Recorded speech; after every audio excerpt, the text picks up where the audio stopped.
আসসালামু আলাইকুম, আমি মোহাম্মদ আলামিন বলছিলাম। আমি সিলেট সাদা পাথর গোলাগঞ্জ চলে আসলাম। এই যে দেখুন, আমরা ভাই বন্ধু সবাইকে নিয়ে আসছি। এই যে কি সুন্দর ঝর্ণার পানি, মনোরম পরিবেশ। কোনো দেখছেন সবাই, কত পর্যটক, কত দর্শক। আমি আজকে নতুন কিছু লোক আপনাদের সাথে পরিচয় করে দিব।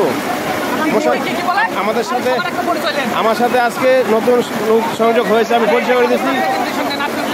মোশাররফ ভাই, আজকে এখানে এসে আপনার অনুভূতিটা প্রকাশ করুন। আসসালামু আলাইকুম। আমি সাদা পাথরের দেশে আসা অনেক ভালো লাগছে। আপনারা সবাই আসবেন, এখানে অনেক দেখার মতো জায়গা। এবং আমরা যে কষ্ট করে আসছি এখানে, যে শীতল পানির মধ্যে নামে এবং সাদা পাথরের মধ্যে নামে আমাদের মনটা একবারে শীতল হয়ে গেছে। ধন্যবাদ ভাইকে। রফিক ভাই, আপনাকে কিছু বলার জন্য অনুরোধ করছি। আসসালামু আলাইকুম। আমার এখানে এসে অনেক ভালো লাগতেছে। আমি তো আগে কোনো সময় আসি না, অনেক ভালো লাগতেছে। ধন্যবাদ রফিক ভাই। সেলিম ভাই, আপনি কিছু অনুভূতি প্রকাশ করুন। আমি হচ্ছে এশিয়ান সিটি নার্সিং মেডিকেল ইনস্টিটিউটের প্রতিষ্ঠাতা প্রিন্সিপাল। আমরা সবাই আমার সিনিয়র বড় ভাই। আর এখানে এখন একটা জায়গায় আছি, কি সিলেট সিলেট এই জায়গার নাম কি? ভোলাগঞ্জ। সিলেট ভোলাগঞ্জ, বড় বড় পাথর আর এত সুন্দর পানির ঢেউ। আমরা পানির উপর ভাসে থাকার সঙ্গে সঙ্গে অটোমেটিক চলে যাচ্ছি।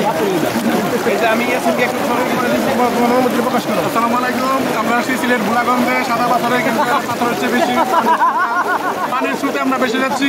তবে খুব সুন্দর অনুভূতি আমাদের সবার। ধন্যবাদ ইয়াসিনকে। আজকে আরেকটা লোক পরিচয় করে দিব। আপনি বলেন, আপনার অনুভূতি বলেন। আমি নাজমুল, আমি এখানে সবার জুনিয়র। আমার সিনিয়র ভাইদের সাথে আমি আসছি, ঘুরতে আসছি। অনেক ভালো লাগছে ভোলা সাদা পাথর। আপনারা সুযোগ পাইলে সবাই এসে ঘুরে যান, সেই রকম অনুভূতি। বাকিনা, তুমি আজকে এখানে নতুন আসছো, তুমি বলো কেমন লাগতেছে তোমার কাছে?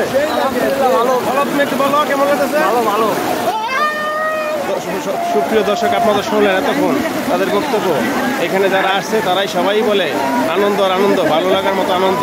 ঠিক আছে, আমিও বলবো আপনারা অতি শীঘ্রই এখানে আইসা পড়বেন, আইসা যে ছবি তুলবেন, উপভোগ করবেন, যে পানির সাথে মিশে যাবেন, খুব ভালো লাগবে। আসসালামু আলাইকুম, সবাই ভালো থাকবেন।